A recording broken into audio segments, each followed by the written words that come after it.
Ce serait plus simple. Alors Tamar, elle est indisciplinée, elle a envie de parler. Elle est comme ça. T'as vu ou pas? Dur à canaliser quand même. Elle est là, l'hygiène, elle est bien. Tamar, tant mieux. Reste à l'aise. Tamar, tu restes à l'aise. Non, vous me dites s'il faut être coincé. Reste à l'aise. C'est pas une émission ashkénaze, c'est une émission tunisienne. Je peux la faire. Alors on lance tout de suite le jingle Rasrad, une réflexion pour réfléchir. Rav, un peu de... Pardon, voilà. J'adore la musique.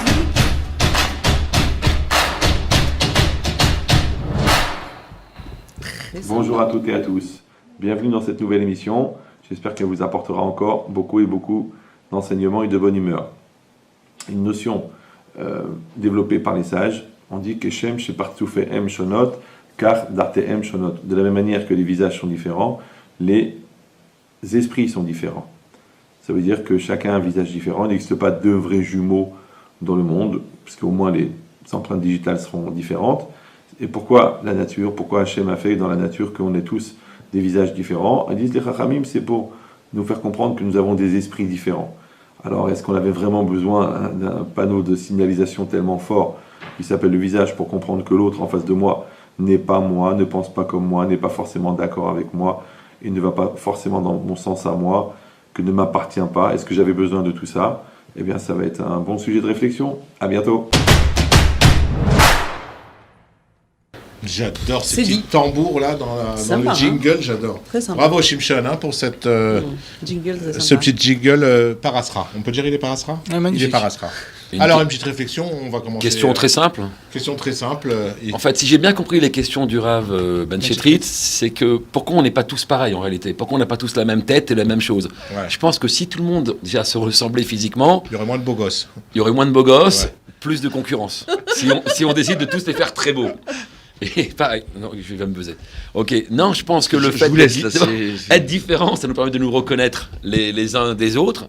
Et ensuite, le fait d'avoir, au niveau du comportement et de l'intérieur, des gens plus élevés que nous, peuvent nous pousser aussi à avancer, à aller vers le haut.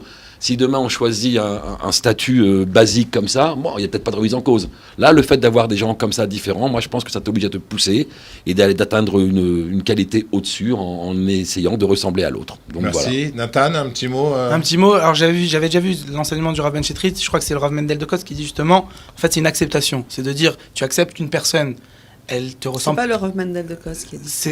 Non, je crois. c'est son cousin. C'est son cousin. Ouais, on est d'accord. Je crois, en tout cas, c'est une La citation. ralliance, hein. Je veux dire honnêtement, c'est un tableau que j'ai vu chez mes parents où il y a beaucoup de Elle est citations là, physiques. Tamar, elle est là, avec nous. Elle est présente, hein. Elle est Oh là. là, lâche pas, moi je vous dis. Non, Il y a du on bon- n'est pas bien là. On est pas bien. Il y a de la référence. Magnifique. Hein. Maman.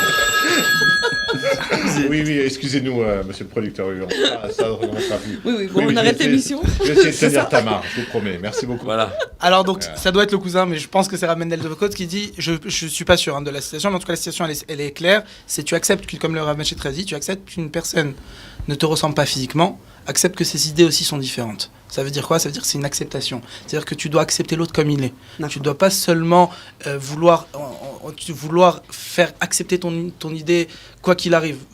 On raconte très rapidement l'histoire d'un homme qui était parti de la Torah et il a rencontré son Rav. Et quand son Rav l'a vu, c'était un Ilouï, c'était quelqu'un de génie, de très intelligent dans la Torah et dans la yeshiva.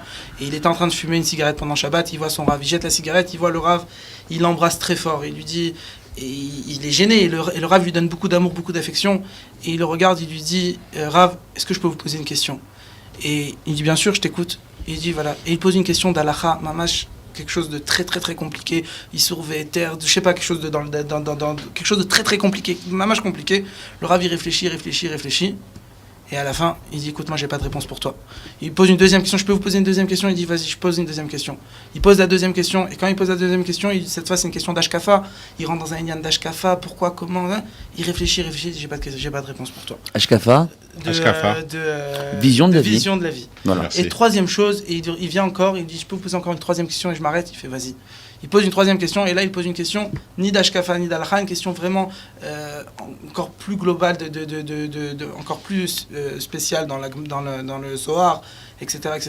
Il va, et le Rav, il réfléchit, et il dit, j'ai pas de réponse pour toi. Et là, l'élève, il s'arrête, il dit, écoutez, c'est pas possible. Pendant 10 ans, j'étais dans votre yeshiva. Pendant 10 ans, vous m'avez répondu, et vous avez répondu à toutes les questions. Je vous ai jamais entendu ne pas répondre à personne. Et là, 3 questions de suite, vous n'arrivez pas à répondre. Il fait, c'est normal. Et le Rav lui dit, je vois que tu es encore resté picard, tu es resté encore vif. Il lui dit parce que tant que tu n'auras que des réponses, alors je ne pourrai pas te donner de questions. Quand tu viens avec des réponses, alors je n'aurai pas de réponse pour toi. Moi, j'ai des réponses à des questions, mais je n'ai pas des réponses à des réponses. Quand on vient avec des réponses et qu'on est fermé et qu'on n'accepte pas l'autre, alors on n'aura jamais la possibilité de changer un trait de caractère. Et dans une vie, on doit au moins changer un trait de caractère. Donc, c'est pour ça qu'on doit comprendre à quel point que quand on voit une personne, on comprend que son visage est différent, alors sa pensée est différente et on doit l'accepter et essayer de comprendre et d'essayer d'être ouvert pour comprendre son message. Kavod, Rav Nathan, magnifique. Ouais, Rav Nathan. Nathan, propulsé. Tamara, une petite réflexion là-dessus. La réflexion, elle est simple, c'est qu'Hachem, il nous a montré des faces différentes et des esprits différents. Parce que quand on regarde quelqu'un, sa face, elle est comme elle est et on l'accepte et on ne peut pas le changer. Pourquoi est-ce qu'on veut changer sa façon de penser? Biltiv Shari. C'est pour ça qu'il nous a mis. On a l'habitude de tout vraiment, traduire. vraiment impossible. Vraiment, donc c'est vraiment impossible de changer l'esprit des gens. On peut leur parler, mais on ne peut pas les changer vraiment. L'intériorité des gens est ce qu'elle est. Donc accepte. Comme tu acceptes son physique, tu acceptes aussi sa façon de penser et tu le respectes. Merci beaucoup. Rabbi Shari, un petit mot. Très court, hein. Très court comme d'habitude. Bezrat Hashem. 22 secondes, 30.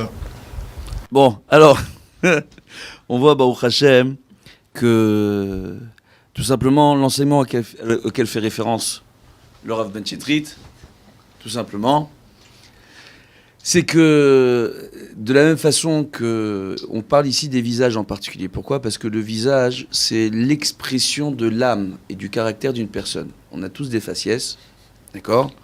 Et tout simplement, c'est que on a des gens, en général, quand ils sont assez méthodiques, c'est plus fort qu'eux. Ils vont avoir, quand ils ressentent certaines choses, ils vont avoir certaines expressions qui vont s'exprimer sur leur visage. Donc, on a... C'est incroyable ce que je vis avec lui. C'est incroyable ce que je vis avec lui. Vous buzzez pas. Alors, non, mais ça va, c'est bon. Oui, mais allez, voilà. Allez, c'est un buzzer. Alors maintenant... T'as le droit de buzzer, toi aussi Non, moi j'ai pas le droit avec lui. Alors, qu'est-ce qu'on voit, Baruch Hashem ? On voit... Oh, lui, c'est un vrai buzzer. Alors, maintenant, qu'est-ce qu'on voit, Baruch Hashem ? Par rapport à ça, ça veut dire que chacun ressent des choses différemment, voit les choses de façon différente.